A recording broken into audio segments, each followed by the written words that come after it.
Hello and welcome to cookingflavors.com. Our channel is aimed at teaching beginners the ABCs of Indian cooking. We bring to you the very basic, simple, easy to learn and cook recipes and a guide to the most essential cooking strategies. Keep watching and enjoy our recipes.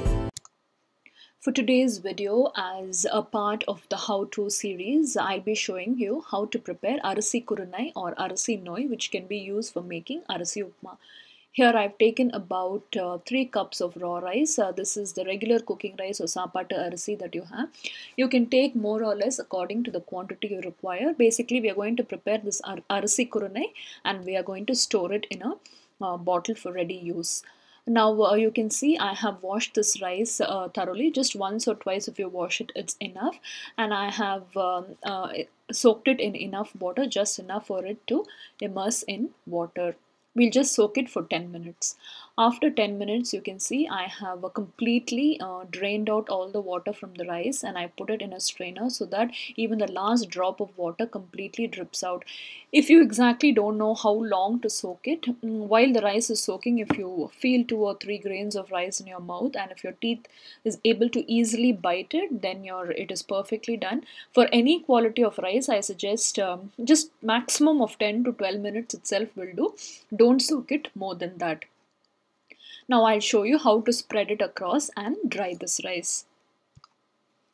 Now I've taken a cloth like this. This is an old lungi cloth that I use exclusively for drying my rice and other such stuff like this. You can take any cloth, but make sure the cloth that you take should not be very thick nor too thin, because it should be able to absorb all the water. At the same time, the cloth should dry out also quickly, because if the cloth is only going to keep absorbing the water and if it's not going to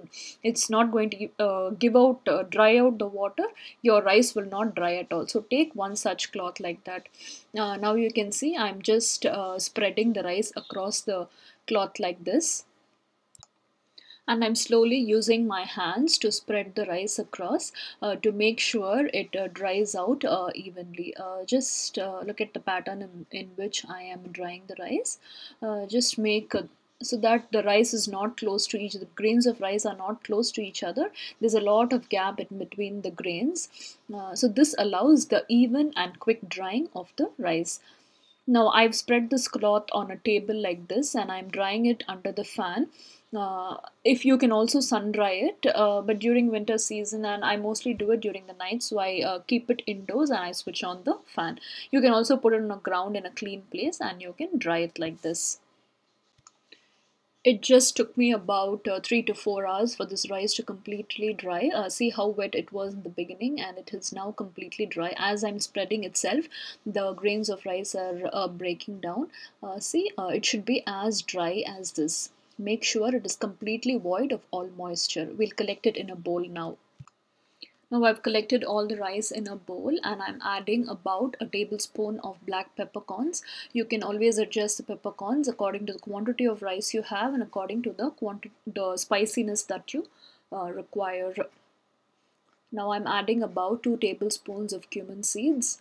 This also you can adjust according to your taste. The purpose why we are adding this is when we are grinding this along with the rice, the flavor of the cumin seeds and the peppercorns will get into the rice and it will taste awesome when you prepare your upma. Now I'm tossing that well with my hands so that they combine well with the rice. Now this is ready. We'll grind this. Now I have ground this Arisi Kurunai in a mixer jar. Please remember, when you grind, only use the whip button or your pulse button. Don't use the high speed buttons at all. You have to grind it only into a coarse like a rava like structure, a consistency it should have. Like they say in Tamil, ஒண்ணுக்கு பாதியா இல்ல ஒண்ணுக்கு ரெண்டா you have to grind this. Don't worry if your peppercorns and your cumin seeds don't grind. It's perfectly fine. Just because your peppercorns did not grind, don't keep running your mixer. I have posted a picture at the end of the video to show you how it should look after you grind the Arisi Kurunai. Now we have to sieve this Arisi Kurunai and take out all the rice flour from it. Now let's do that.